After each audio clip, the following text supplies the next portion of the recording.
What's up, everybody? Welcome back to another How to Play video. Today, I'm going to be talking about Rochester CCG's Jeffrey Kahn's first place finishing deck with Order Fourth Kind at the Kansas City RLE. What this video is going to do is I'm going to go over a overview of his deck list, a quick snapshot while I explain what Fourth Kind kind of wants to do, and then we'll move on to the strategies and tactics behind the deck, and then at the very end we're going to do a quick list recap where I talk about the rest of the cards and how they kind of fit into the equation. So, Fourth Kind is a 5-hand size 34 health character played under the order symbol for this list that says the fourth card that I play this turn becomes very easy and gets very, very big.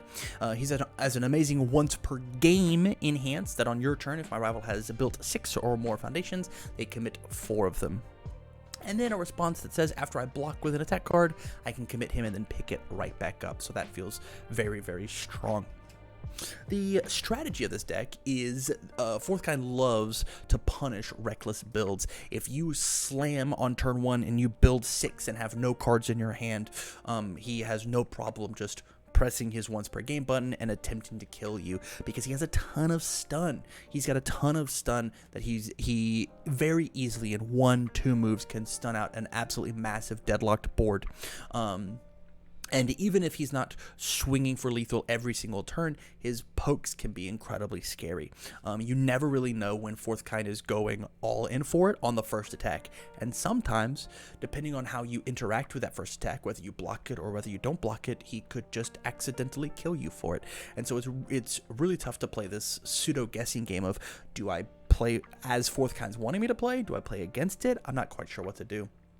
And the last big thing that he does is he cheats really high progressive difficulty as the last card, taking your 5 difficulty move, playing it as your 4th move, and it becoming a 1 difficulty move to play out is really, really, really strong. So let's talk about the bombs. So the easy bombs that we have are things like Indiscriminate Shock and Grasping Tape Toss. Indiscriminate Shock getting all of these becoming 1 difficulty attacks feels very, very strong. Giving the 4 extra damage at the end of your string feels very, very strong. Whether it be a 4 high for 10, a 3 low for 9, or a 2 mid for 9, just feels very good. Indiscriminate gets more stats based on the number of committed cards, and if we remember back, lots of stun, the powerful ones per game. This card sometimes gets to double digits like that. Grasping Tape Toss does that same thing, but it has the dreaded T-word throw, and so being able to play a throw at the end of your chain, as well as having this incredible deadlock enhance of, hey, those 2 things that are going to mess up my turn, get those out of here.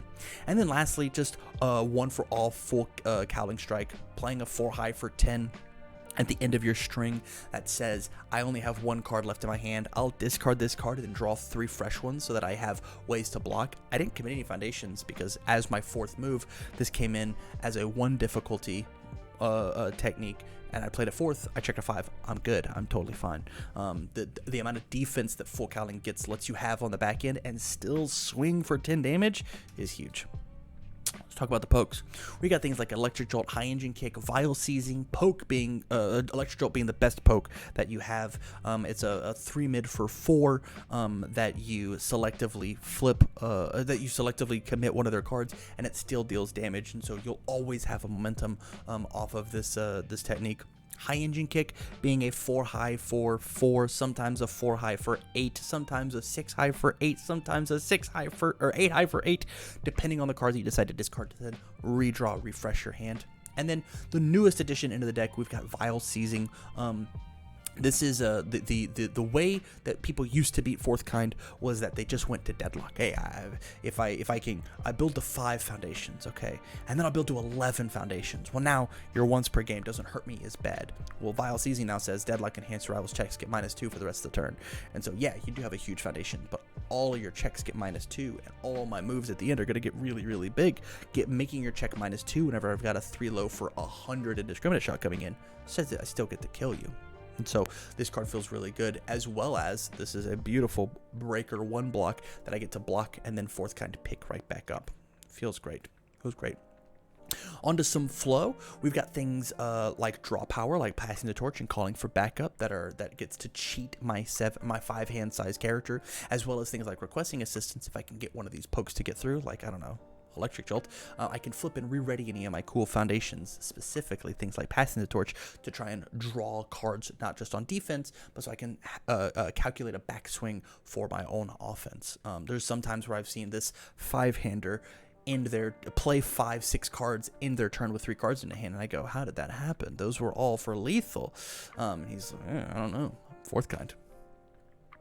And then on top of that, you've got really cool ideas that Jeff had with things like Fulfilled My Duty and Challenging the Fakes, utilizing that 34 health of Fulfill My Duty. You have an ability that says you get to play a lot of really cool enhances on this thing.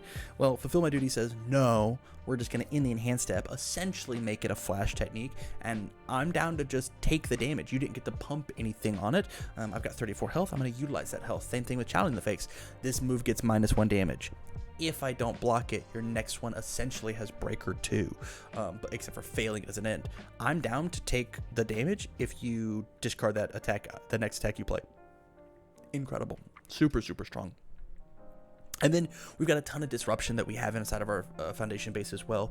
League Invitation, Shock Treatment, House of Cards. House of Cards getting to stack momentum to clear that out. Shock Treatment destroying or discarding momentum to selectively stun. And then League Invitation doing that same thing of flip after my rival makes a check of a difficulty of 7. If they pass the card, I committed 2 cards. I got stun 2. If they fail the card, I selectively commit. Oh, you committed that one? Oh, once per game, I commit the last 4. Just incredible. And one of the things I didn't even talk about when it comes to 4th kind is his ability says the 4th card you play, not the 4th attack you play. And so sometimes on turn 1, you play League Invitation as the 4th card, and it's on a 1 or something like that, right? It's like, it feels very, very strong to build with this character as well. So with that said, I want to talk about a couple of the other pieces that I didn't really get a chance to talk about inside of Jeff's deck. Ice Slide Tackle being an amazing block versus mids and highs, stopping throws, which feels really good. Having things like Desperate Times and Drowning in Resentment to help commit out my opponent's cards, commit out my opponent's boards. Same thing with like In Control, flipping to give my my slow but damaging moves a little bit of extra speed. Feels very good. This list feels nice. This is a good list that I definitely suggest you trying. So with that said, again, congratulations to Jeffrey Kahn from Rochester CCG for his 1st place finish. If you liked this how to play and you want more, let me know down in the comments down below, and make sure you check out all the other how to plays that I did from the Kansas City RLE. With that said, you guys, thank you much for watching, and as always, I wish you well.